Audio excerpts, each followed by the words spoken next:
Velkommen til Regelstaten. Regelstaten, det er podcast, hvor du sammen med mig og mine gæster bliver klogere på, hvad regulering betyder for den enkelte dansker og det danske samfund. I dag der skal vi snakke en lille smule corona igen. Vi er egentlig alle sammen på den anden side af pandemien og har for længere siden glemt, hvad pandemien og nedlukningerne indebar. Men vi skal lige røre lidt på emnet i dag, fordi at vi har en økonom fra USA med i studiet, som har kigget på, hvor stor overdødeligheden har været, både i forhold til både den, der er drevet af corona, og den, der er drevet af ikke-corona, altså folk, der er døde af andre ting. Og der har nemlig også været en relativt stor overdødelighed i USA. Og det er simpelthen emnet for i dag. Casey, thank you for joining us. Casey, will you start by introducing yourself? Yeah, my name is Casey Mulligan, and I teach economics at the University of Chicago. Been pretty much my only job, except for a leave of absence at the White House Council of Economic Advisors. And what does your research focus on? Public economics, broadly. After I worked in the government, I was always interested in regulation, but after I worked in the government, I was even more interested. I realized all the action is really there and less so in, say, taxes. Okay. So, as you were what is called chief economist of the Council of Economic Advisors, right? Under Yes. the Trump administration. Can you tell us a little about how the Council of Economic Advisors, what is the function of that in the United States? Yeah, it was created actually by statute very shortly after World War II under Truman. And it was supposed to write an annual report about the economy with the president. And that's a statutory requirement. We were breaking the law if we don't do that. And we really enjoyed doing it, but that's his job. And then more generally to advise the president on economic matters. Again, that's a statutory requirement. Most of the people who work with the president are not there because there's a statute, but our council would be one of the few that are there by statute, and it gave us somewhat more influence. People couldn't kick us out or cut us off. That'd be breaking the law. Mm. So does that also make you a little more independent? We really work for the president. So, there's a statute, so Congress can get upset with us. In practice, it's been very academic, and that's independent in that way. Both because we go there on leaves of absences. Almost all of us are at a university. We go on there on a leave of absence. So there's fresh thinking. Now we also have less experience with the government, and that can be a handicap, for sure. But we have that fresh thinking, and then we're not really attached to an agenda or anything like that. So we can feel free to challenge it, and then we leave. And most of the government is more career employees who have a more attachment and more experience on government matters. Yeah, I guess the good thing is that when if you are focusing on your career, then you have to say something that is economically true when you're in the Council of Economic Advisors, because you have to go back to your colleagues at the university and explain to them why you said that when you were at the government. That's right. All of us are forward-looking. I can attest to that. And we're wondering what we're going to do next. And it's not going to be a government job, not going to be a lobbying job. It's going to be a scholar. We're trying to be a better scholar when we come out, for sure. So, Casey, the reason I contacted you was because you published a study on excess mortality in the United States. Can you tell us a little about the study and why you investigated this subject? Yeah, about answering the other order, in fact, President Trump was much more tuned into we might call it the opioid epidemic, drug deaths, which has been going on for 20 plus years now. President Trump was tuned into that a lot before academics were. And so a bunch of us academics were essentially prompted by the president to try to understand that better. Of course, economics has to do with everything, including that. And we did that. And I did quite a bit of work on that. When I came out, I wanted to stick with it, and I did. I came out back to my university work in the middle of 2019. So there wasn't a pandemic yet. I was working on that. And as we went into the pandemic, one of the things I was tracking was the drug deaths. Deaton and Case and several other economists were, I'm not sure based on what theory, but we're saying, well, no, we're not going to have a problem with drug deaths. Drug deaths are something that come from a decade's worth of problems accumulated. And this came on us suddenly, therefore we can have no sudden drug deaths. Well, we did have sudden drug deaths because prices, especially prices changed, various shadow prices and money prices changed, and it made for a lot more drug use and a lot more drug deaths. So that was something I was focusing on in the pandemic and trying to push back against those who saying it wasn't happening. It was happening. I ran into alcohol, also spiked a lot in the United States, also throughout much of the world. The drug was more a US and Canada thing, but the alcoholism becoming more deadly than usual was throughout much of the world. And a few things like that. And then I met Rob Arnott, who is works in financial industries, not an academic, but he was looking at this and finding a lot bigger numbers than I was. And we said, well, we better compare notes, what's going on here. And we quickly realized there's a bunch of deaths that were increasing even just as much, if not more, than the drug and alcohol, which were already amazing increases. I mean, historical increases. Traffic accidents, people were driving less because of the pandemic, but way more traffic accidents. Homicides, which we were aware of, but then you realize, that's a lot of homicides. It's comparable to the drug deaths. People dying from diabetes, heart attack, stroke, other chronic conditions. People always die from these things, but these are abnormal numbers. Go ahead. Yeah, you look at excess death. So if you expect that 100 people will die and then all of a sudden 120 people die, then you say that there's 20 excess deaths. Yes. So that's what you look at, yeah. And we did people would look at that in the aggregate. Of course, The Economist has a famous data set where they have a lot of countries and everything. What we did is look at it age by cause level. And because that's really how we came at it. I was kind of the opioid and alcohol scholar, and he had these other causes he was tracking. So we were quickly tracking it by that level. And I think he can do a better job at understanding it's really an excess. It's not a question of, maybe we misestimated what would have happened anyway. It's very clear when you look at it age by cause.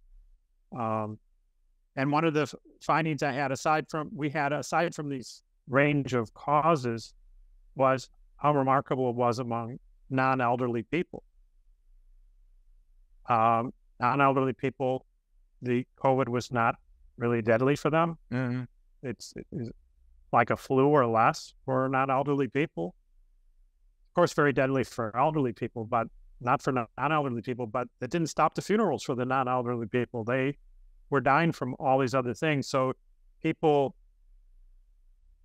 if I can call them middle-aged, as 45 to 64, something like that, they were dying from these chronic conditions, the diabetes and the heart, stroke. And then the people under 45 were dying from the traffic, homicide, drugs. Alcohol is a little bit more of a middle-aged thing because the liver takes many decades of abuse to get in a life-threatening situation. And so that was pretty remarkable.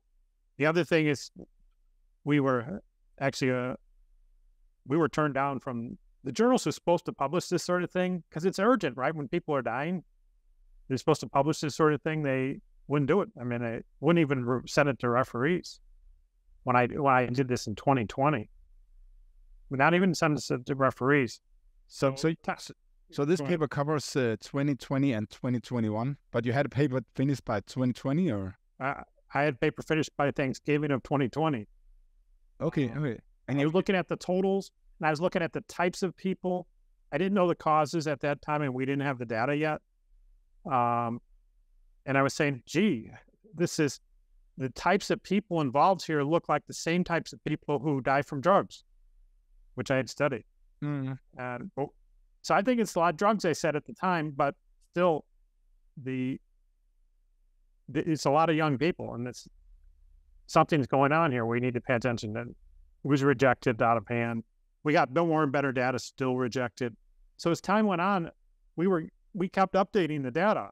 And by the time we get toward close to the end of 2021, COVID's basically disappearing, right?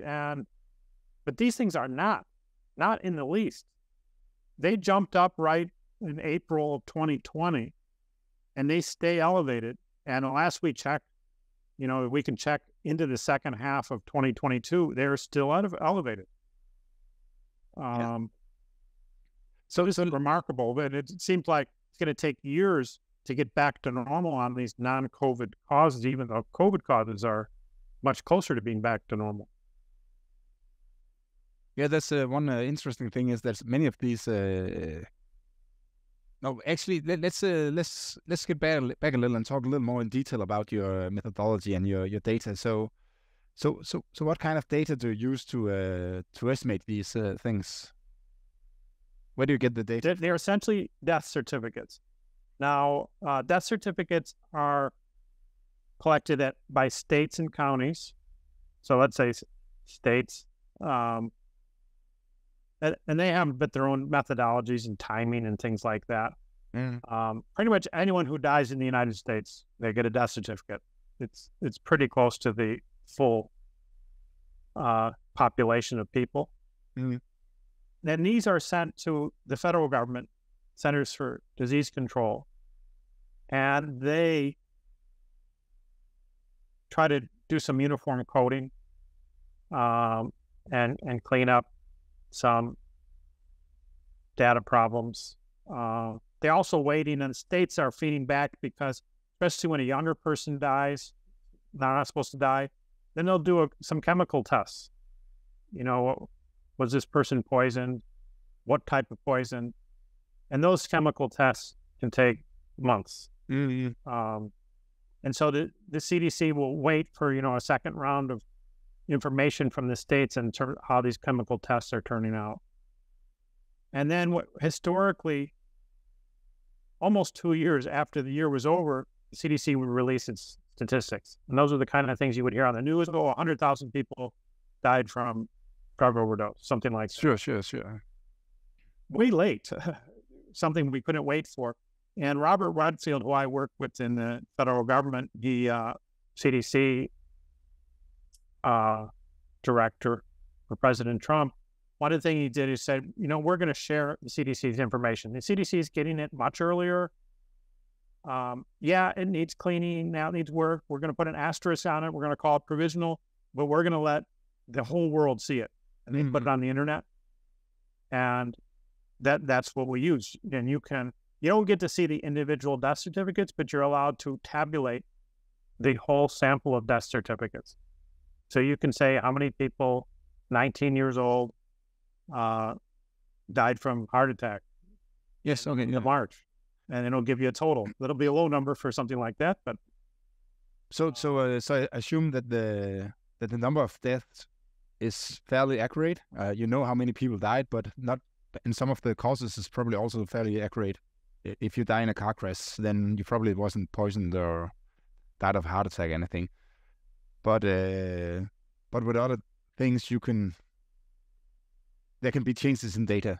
maybe you didn't die from a drug overdose, but you died from something you ate. You just thought it was a drug overdose. But the raw numbers of that's part of the fairly accurate. Yeah. Yes, exactly. The chemical test. So that's a big help. And they put multiple causes on there, so you can investigate that. And you can see, well, the person had a heart attack and they were obese and whatever other conditions might have contributed according to the coroner. Now, I mean, the doctors will tell you that it's, at an individual level, it's not a perfect science, whatever. Sure. The propensity to have these chemical test changes over time, fentanyl is pretty new thing on the scale we see it, and there were probably states and counties who didn't have a chemical test for that. So, I mean, there's some of those issues. But in the aggregate, we found it to be pretty reliable, and others have. And certainly it's what the CDC has to monitor what's going on with the health, especially these extreme health events. Sure. That we have. And how do you define excess mortality? So we have a regression model at the state. Cause by age time series. We have about 20 years worth, although it's really the last few years that kind of matter. They're big seasonals in these things. So that 20 years helps really for that. And then we project, what would happen going forward. And then we take the difference between what actually happened and what we expected to happen. So you kind of forecast. So you kind of forecast how many people would die in California. We didn't do it at the state level. It's caused by cause group. I mean, there were hundreds, maybe thousands of causes. Cause groups, roughly 10 or 8 cause groups by age group. Okay, but not state level. We did not do it state level. Oh, okay. So it's for America. You say that next year we expect X thousand people to die from drugs-related death. So you do it for every kind of cause you can die of. Not every kind, but the 8 groups you have. Yeah, and it does it up to the total. Yes. And so there are things like cancer that we're trending down, and we're trending down for a long time. And we said, well, the counterfactual for that is trending down. So if cancer deaths stop trending down, we call that an excess. Drugs, we're trending up a lot. So when we say there were excess drug deaths, we mean there was that prior trend that was going up a lot. We're above that. Okay. So it means that if you have 100 deaths 5 years ago, and then 90 and 80 and 70, then you don't expect that next year you'll have 70. You expect that next year you'll have 60. Yeah, because that's the previous trend. Do it in logs, so it never crosses 0. But yeah, sure. I understand. I was just trying to explain it, and so we agree. Okay, so so let's get back to your results then. So can you say something about how large are these non-COVID deaths compared to the COVID death? What are the ratios? Well, we found pretty close to 100,000 non-COVID deaths per year. In 20 and 21. In 2021. And as far as we can tell, that's the pace for 2022. The paper stopped at the end of 2021, as you said. The COVID, we were getting something like 400,000. Those are the well-published numbers. We didn't have our own numbers on that. So it was 4-1. As I said, they're much younger people. So we break it down by age. So for the younger people, young adults, I think we call them 18 to 44, I believe. Yes. Close to that. It was more non-COVID. Yeah, I have your table 2 here. You estimate that... no, actually, you have one. Just one thing before we You have one that is measured COVID death, and then you have the unmeasured COVID death. How do you estimate the unmeasured? So I guess it's because you don't necessarily test everybody for COVID. So some might have died that was from COVID, but they wasn't tested, and then you adjust for that. Our method was, there's both types of measurement in reality, of course, right? There are people who may be coded as COVID, who really, that wasn't their cause of death. They were going to die that way anyway, even without COVID.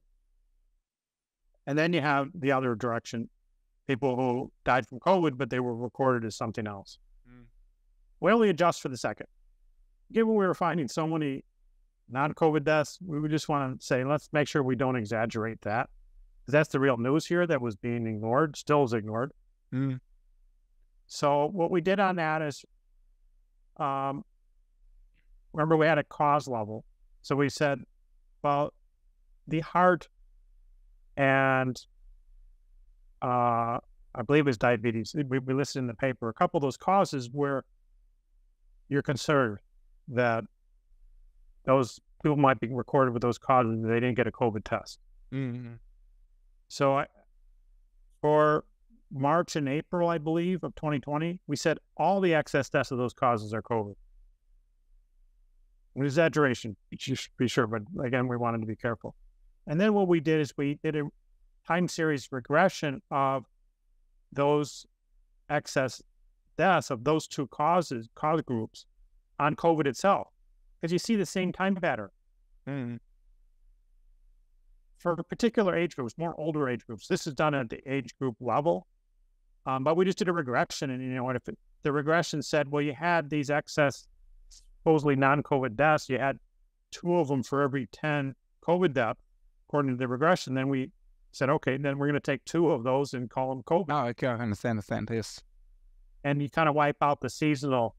And what you see, if you look, we didn't show that in the paper, but if you look at the time series for, say, heart deaths, excess heart deaths, and COVID deaths, we had seasons where COVID deaths were essentially 0.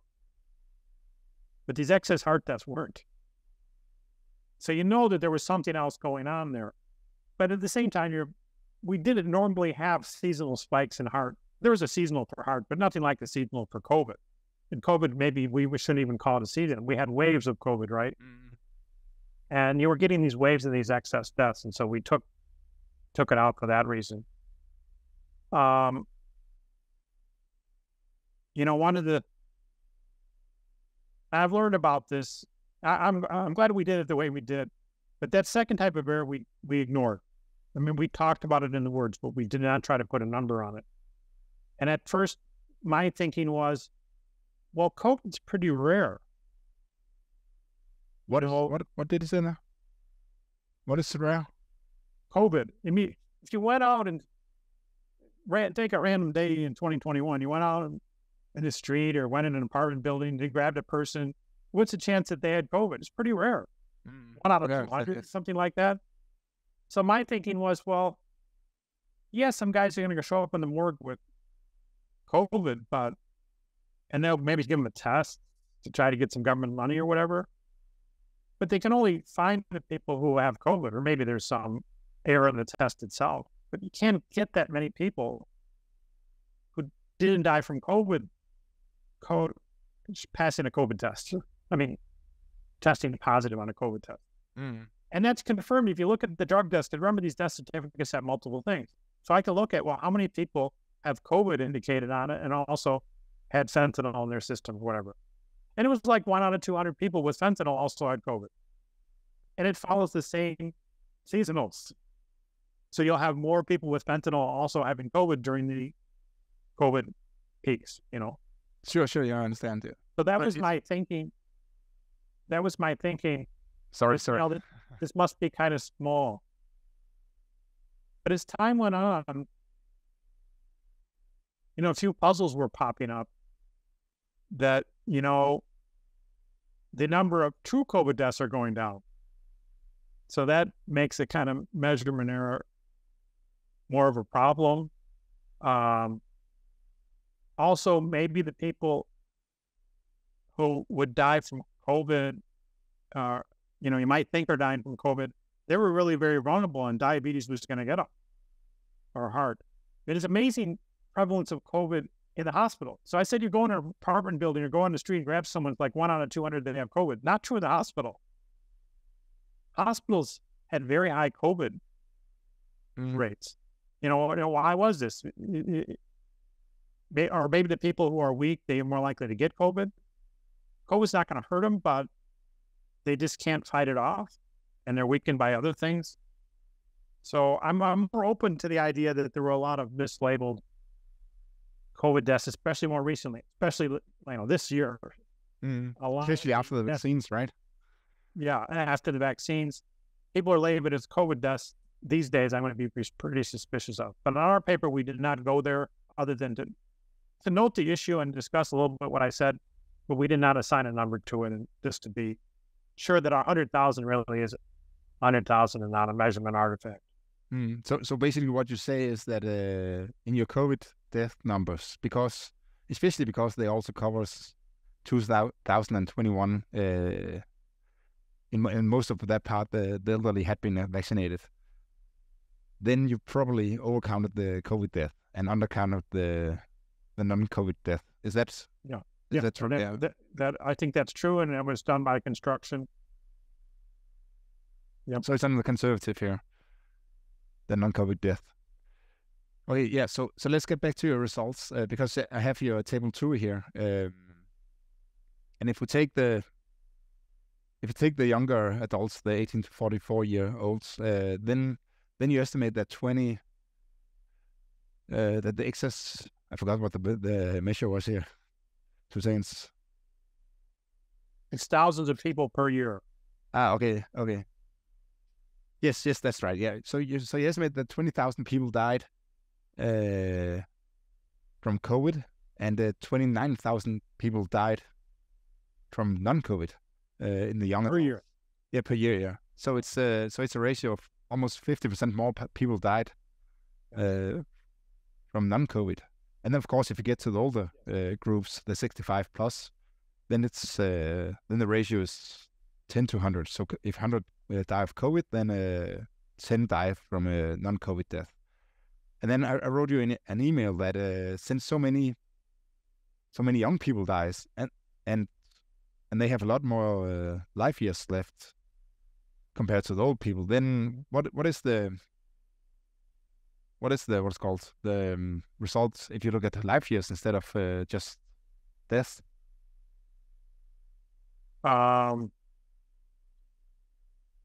Did I write you back that? I looked most recently, and more in my memory, is life expectancy. And here, just using the CDC formula, basically each age is, the CDC has a table, how many years do you have left? Yes. So if you look up a 44-year-old, then you can see that he has 40 years or 50 years left. Of course, there's heterogeneity among the 44-year-olds, but they don't do anything with that. And, by that method, in 2021, about half of the reduction in life expectancy was from non-COVID. Okay. And the other half was from COVID? You said overall, we know, I said overall it's like 4 to 1 in overall deaths, but it's in 2021, we're like 1 to 1. Maybe overall it's like, 1 to 3, 1 to 2, something like that, a life expectancy, which is pretty close to life years. Life years would be a little more in that direction, because the senior citizens count more in the life expectancy, a little bit more than they do in life years. What is the difference there? Because in a life expectancy, you're trying to kind of simulate what would happen to a person, and you're just kind of using the elderly people as what today's people would look like when they're elderly. Yes. Okay. But there's going to be more elderly in the future. Sure. I understand. Right? It's because it's not a stable population. In a stable population, it'd be essentially the same, the life years and life expectancy. And they're not that different anymore. But it does go in that direction. But I think there's one problem with your method. There is that even if you look at the 80 year plus olds, then even for that group, the most likely to die from COVID is the most vulnerable. Those that had those closest to dying anyway. So if you just look at the raw numbers, then you'll probably overestimate how many life years. Well, this is an argument I had with my co-author. Happy to have it with you. I agree. But there's the other side of the coin, which is the guy who died from fentanyl. Does he have the same life expectancy as everyone else in his high school class?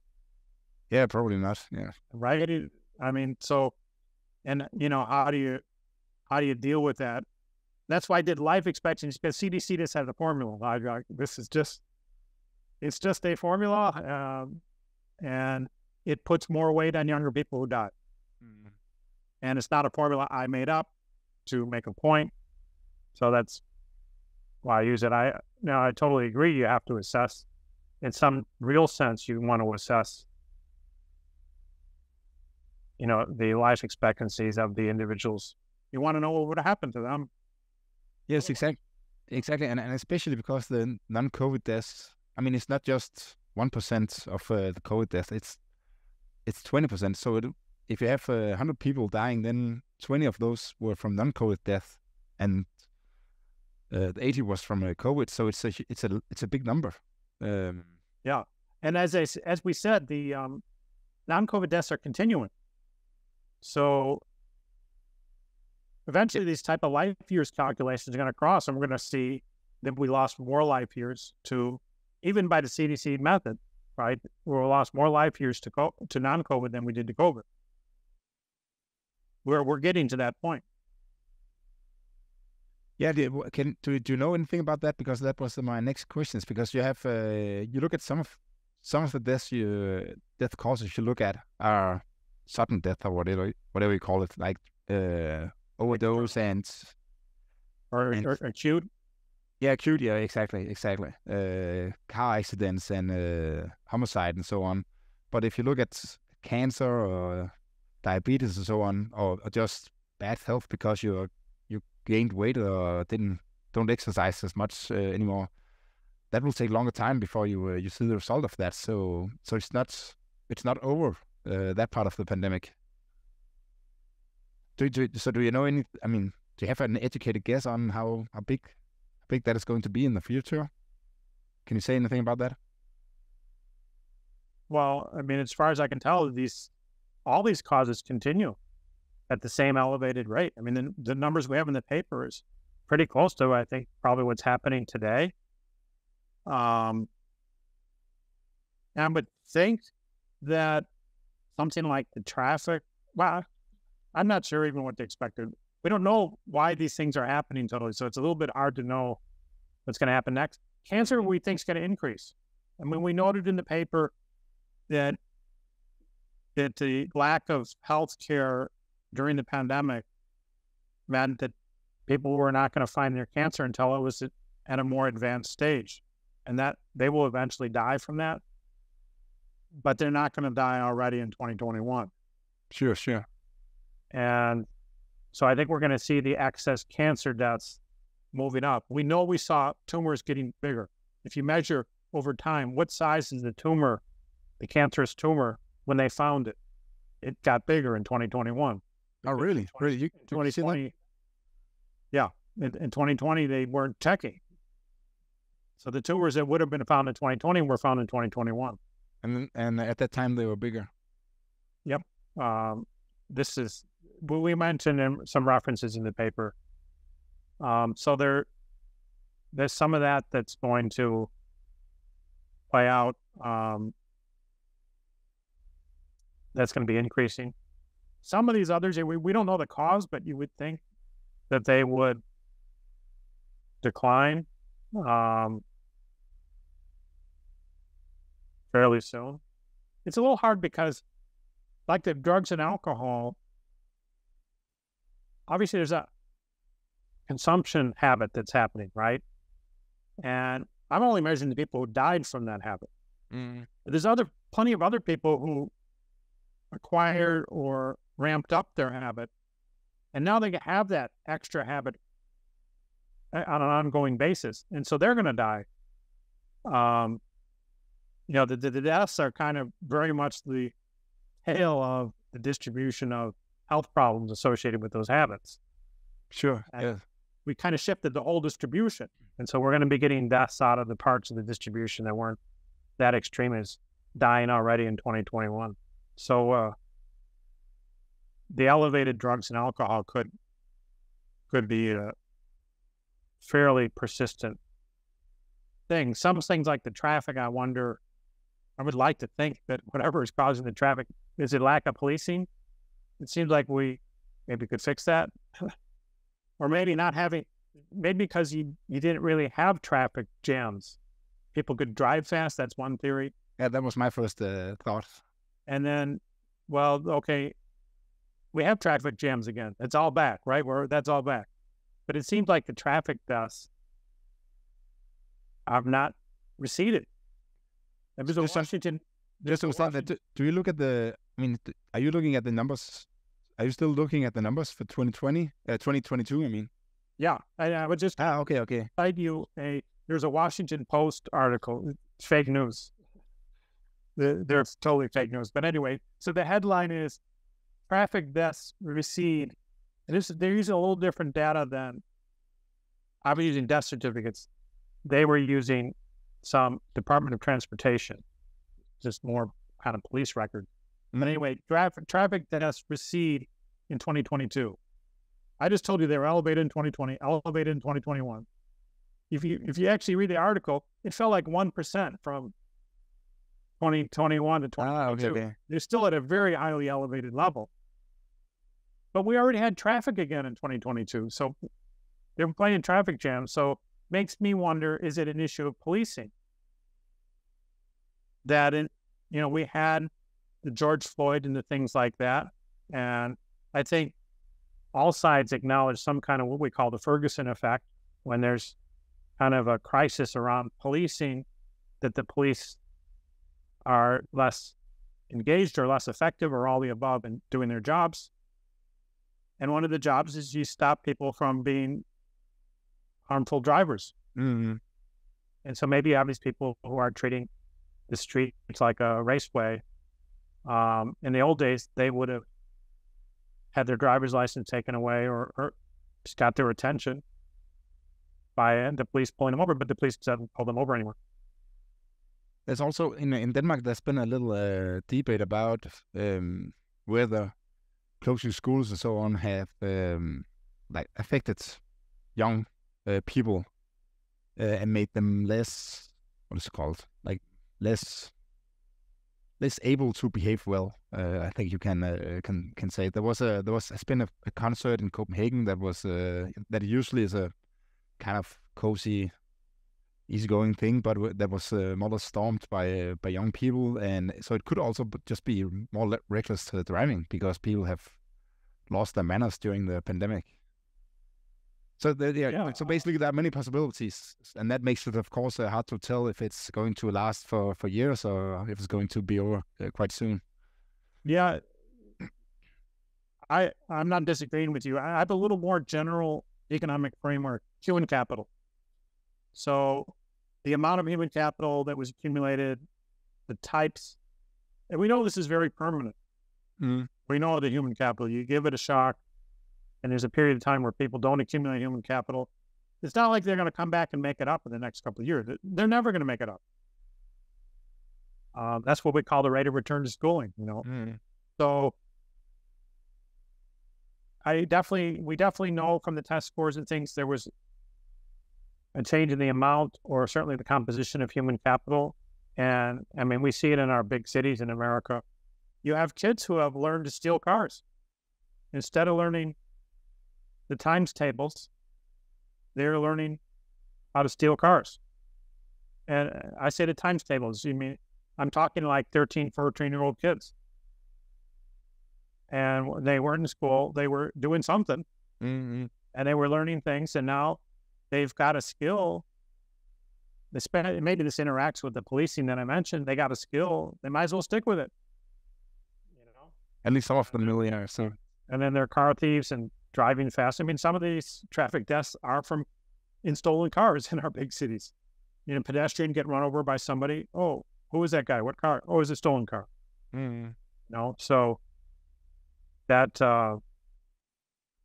Yeah, I like your human capital theory, because I think it's true that that you can't catch up again, because you were supposed to learn something next year, so you can't use that year catching up, because then there's something you didn't learn in that year. So it is a loss. It's a permanent loss that the generations that lived in the schools, that had to go to school those years, they had a permanent loss. So the only discussion is how big that loss is. Is it 1% or 10% of a school year, or 20% of a loss? Is it even a question now? I mean, we're getting the test scores data. My assumption from the very beginning, even before we closed our schools, that this was going to be like half. Every day spent on Zoom, you're going to learn half on average. Of course, it'd be heterogeneous across groups and whatever. And about half. And I think that's what we're seeing, that these test scores are like people only went to school half the year, as if. And so, how long we were out of school, it depends on the area. Our public schools were out, almost 2 years. So people lost like almost a year. The other thing about the capital framework, a year of learning. Yeah. Yeah. It's like, yeah. That's terrible. In Denmark, the school closings were, in an international comparison, they were fairly short. I think some grades were closed for half a year, but most grades for less than that. Yeah, we were watching. We're where we parents were like, why can't we be like the Europeans? They got their schools open already. But we at least at the public level, we could not. The other thing about the human capital framework, it's the same framework I would use to understand the alcohol, the diabetes, and all these other things. People want a period of time where it was costly to accumulate human capital or to maintain, if you want to call it maintaining. I mean, there's hardly an analytical difference between investment and maintenance, but it became costly to maintain their human capital.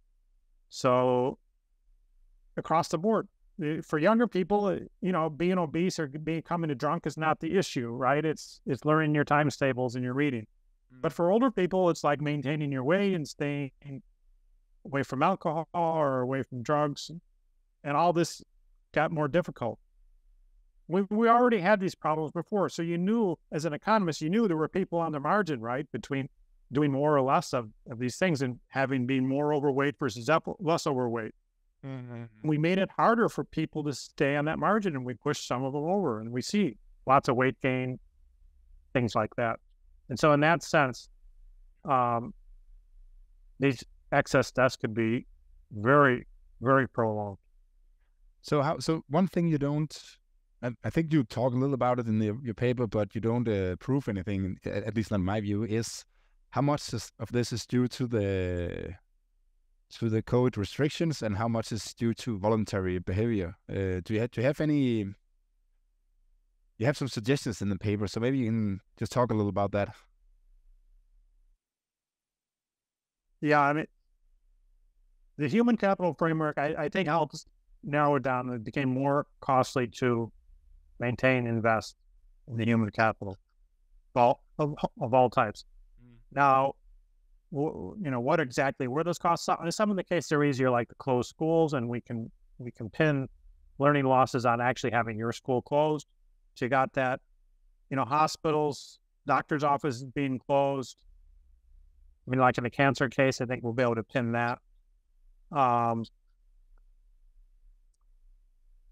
there's also people who didn't want to go to the hospital because they were afraid of being infected with COVID. So, and now maybe it's a philosophical question. I mean, whose fault is that? Even the Barrington Declaration people, who I deeply admire them and their courage, and on the whole, they were pointed in the right direction. But they say things like protect the vulnerable. What did that mean? Does that mean you don't want the vulnerable to stay home? Because my data might be telling us the vulnerable are the ones we needed to get to their normal doctor appointments and things like that. Now, maybe they understood protect the vulnerable in those terms as well. But we certainly, our public health officials did not say, you know what, if you got diabetes, this is going to be your number one killer, not COVID.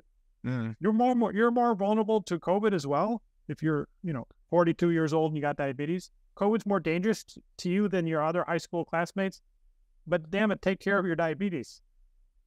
Because that can really kill you quicker than COVID. That message was not sent.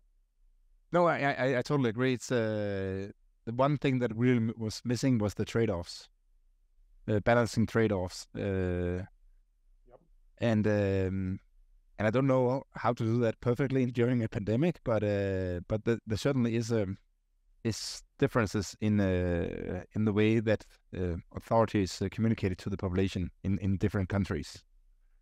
So I think one reason that Sweden had excess mortality in the beginning of the pandemic was because their communication to the population was different.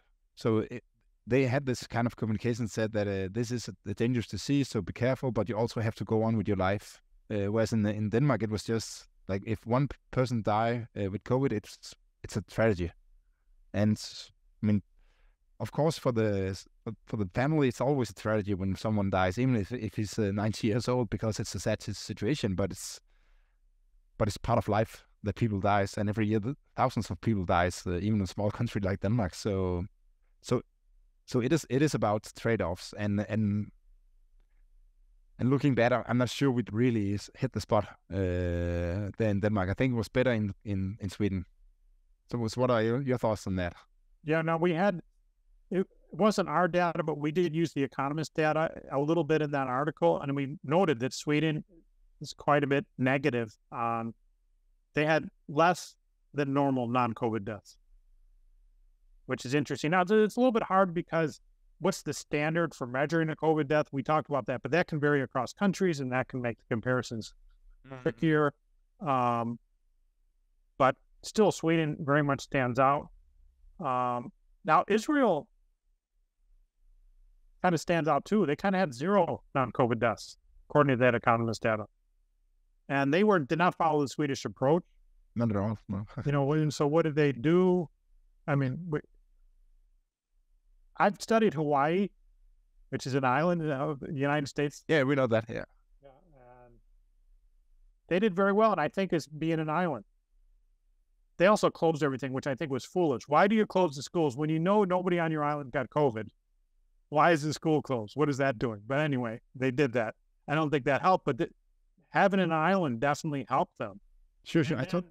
I totally agree on that. We have that in our meta study too. We look at there's these 0 COVID countries in New Zealand and Australia that everybody pointed to as a success in fighting COVID, but they're also islands. And if you look to Iceland, for example, they have the same very low number of deaths. So I think the island thing is a thing. Yeah, yeah. That not only the being an island, but also coupled with a vaccine. So, in principle, you could isolate yourself, as an island community until you get the vaccine, and then open the borders again, and then you'll be okay. And now the tricky part of that is when you don't have COVID on your island, who has the incentive to get the vaccine? What's the point? It's kind of weird that in Hawaii they had the schools closed. There's no incentive to close the school, but there's also little incentive to get the vaccine. Now, Hawaii did quite well when getting the vaccine.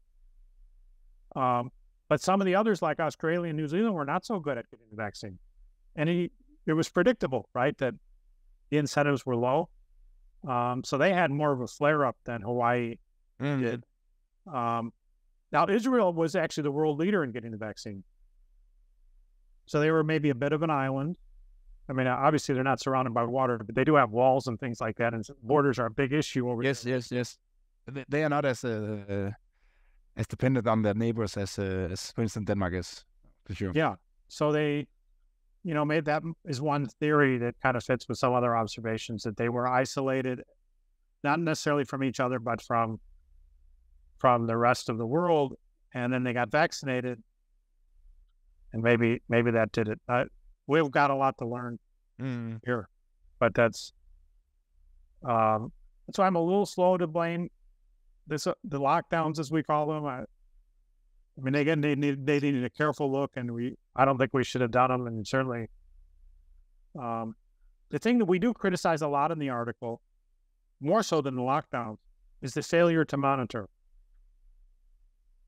I mean, what happened? To monitor the non-excess, non-COVID test. Yeah. You knew you had diabetes problem in the United States. You knew you had obesity problem in the United States. You knew you had a drug problem in the United States. You knew you had an alcohol problem.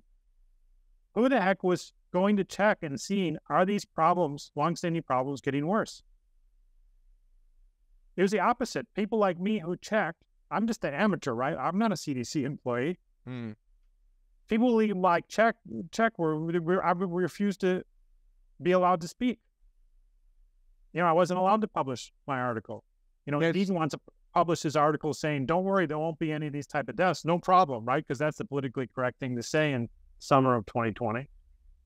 And so we weren't checking, and that is unavoidable. I understand you don't know the future, and this is a new thing, and we're learning. I got all that. But the failure to monitor I don't see the excuse for that. Yeah, so can you tell us a little more about that? The publication problems you ran into.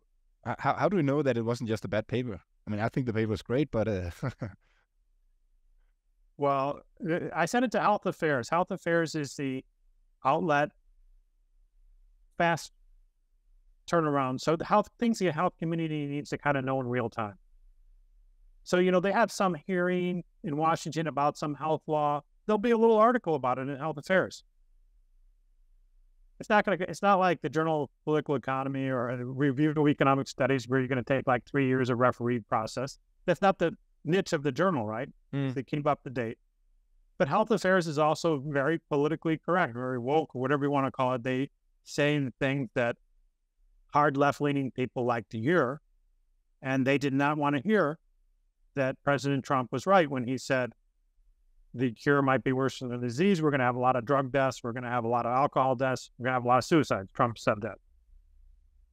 Turned out we didn't get more suicides. The total of the three went up, but we didn't get more suicides. The article you could publish in Health Affairs would be the article that said suicides didn't go up. Trump was wrong. So I sent that to them in December. I finished it in Thanksgiving. I sent it to them in December. They just rejected it. Didn't even bother with referees. They don't want to hear it. I mean, even though the 100,000 people is a lot of people. Then we had better data. We had these death certificate data and things. We sent it back in 2021. They said no. They sent out referees. They said I was already well known. They didn't give us a reference for like who published that.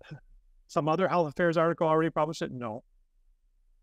They just didn't want to hear it. Now, Health Affairs finally did publish something on this topic by Christopher Room, like within a few days of when ours was published elsewhere, toward the end of 2022.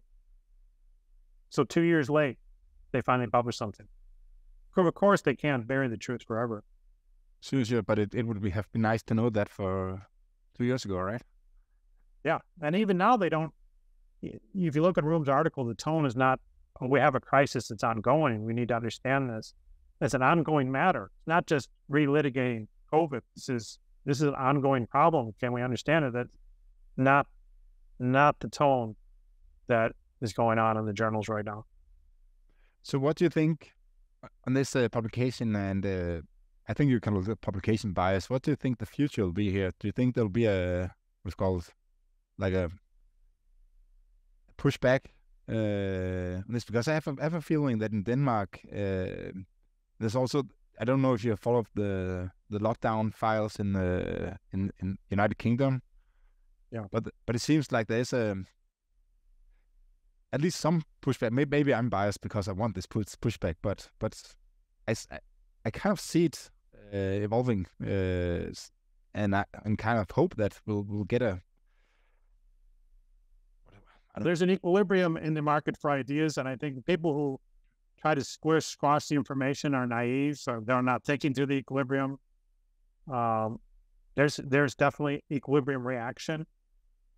So one thing you get is pent-up demand. So when we published this article. We also did a Wall Street Journal op-ed pointing people to the article. It's in an academic journal, right? So we'll put it in a Wall Street Journal. Our Wall Street Journal article, just on Twitter, I don't do the other social media, but just on Twitter, it got 4 million impressions. Okay. For example, the typical article that is on the same page where ours was in the Wall Street Journal will get let's say 2, 3, 4,000, 10,000 would be big. So this is a huge thing because I think people are going to the funerals, like ordinary people, maybe not the academics, don't know people who die from diabetes or drugs or whatever. Gunshots. Ordinary people are going to the funerals. They're aware of this and they're bothered by it. And they're hungry to understand what's going on. And on the rare occasion that one of these gets published. So you get that. The other thing you get is you have amateurs. I mean, in a sense, I was an amateur, also my co-author. I had worked on opioids, but my co-author is not even an academic. You get amateurs coming in. And so one of the things that's happened is because they wouldn't acknowledge and study these excess deaths, the so-called experts, you get the non-experts doing it, and they're coming to some wrong conclusions. Like there's a very big industry now to point out the excess deaths, amateurs, to point out the excess deaths and blame it on the vaccine. Yes, I've been in a dialogue with some of them. And it, it's easy to get upset with them, but that is a very interesting point that you have there. I blame it on the Faucis of the world that because they suppress the experts from discussing and analyzing this question, there's an equilibrium response, and then you have somebody else steps in. It's not like we're going to be quiet about it forever. Mm. And so they step in. One of the best-selling books on Amazon is a book called Cause Unknown. And it's basically blaming on the vaccine. Actually, what it does, we talked about it earlier, how the non-COVID deaths had followed the COVID spikes. He doesn't try to clean that out. He just looks at that. And during the COVID spikes, you had different things the government did around vaccines and things. And so he uses those spikes to pin the non-COVID deaths on the vaccines. Totally wrong for a lot of reasons. Nursing home deaths basically disappeared when we got the vaccine. As I said, Israel didn't really have excess COVID deaths, but they were very aggressive on the vaccine, first in the world. Sweden had quite a bit of vaccination, very low on this. So, I mean, there's essentially no basis for that theory, but that's the theory that's taking hold. And, I'm sure Fauci wants to blame it just on people being crazy, but it's largely his fault. He opened the door for them to have to be the amateur scientists instead of the scientists being the scientists, Yeah, I think that's a very interesting point, that if you try to suppress information from experts, then non-experts and maybe people with a cause will fill out that hole and draw some wrong conclusions, and then you get these situations that are not only. I think the problem with that is not only that it's wrong, but also that it causes conspiracy theories. Like people are mad and angry that the state. In Denmark, we weren't forced to vaccinate, but we were under pressure to vaccinate. You couldn't go to a restaurant without being vaccinated or have a test. So it made the life more difficult for people who weren't vaccinated. And so people are angry, and now they look at these numbers and think that the vaccines also kills their friends. And yeah, it's a interesting theory you have there. I think you're right. You're talking about two complementary problems. Two problems reinforce each other. Number one was mandating the vaccine. Dumb idea from the beginning. I actually worked on vaccine innovation in the White House. I don't know if we mentioned that. In 2018, we worked on this. And one of the things we said is we need to deregulate the vaccine approval process. We can't wait around for the bureaucrats to nod their head during a pandemic. We can't do that. This needs to be privately produced. There's no way the government's going to produce 1 billion of anything. Only private companies are capable of that. And we said it should be voluntary. And that was President Trump's policy to the end. But, he lost an election and the guy came in. The guy who came in, Biden promised he wouldn't mandate it. He did mandate it. So mandating it was a big mistake. avoidable mistake, knowable mistake, anticipated mistake, and then, suppressing and not monitoring the health situation of the population is a second mistake. And you're pointing out how these two are making each other worse. Mm-hmm. And they are. Yeah, I hope I hope sooner or later everybody will calm down and and look at the data and evaluate them correctly, like I think you have done. So Casey, thank you so much for participating in my podcast. It has been very interesting talking to you. Yeah, this is fun.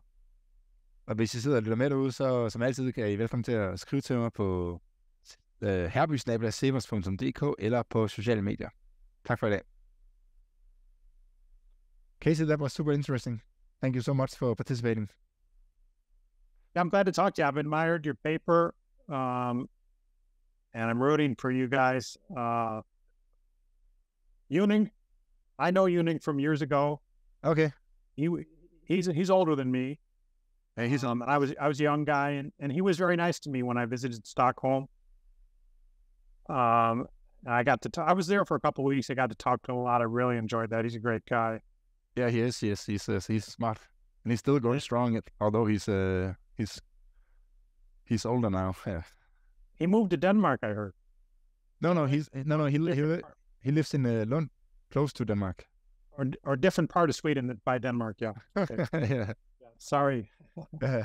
Sorry. Did you hear that we had the exact same experience as you when we tried to publish the first time we sent it to Nordic Journal of Health Economics, and then first reviewer for him it took 5 months or something to look at it, and he came back and he had some suggestions for some changes, but it was a really good review.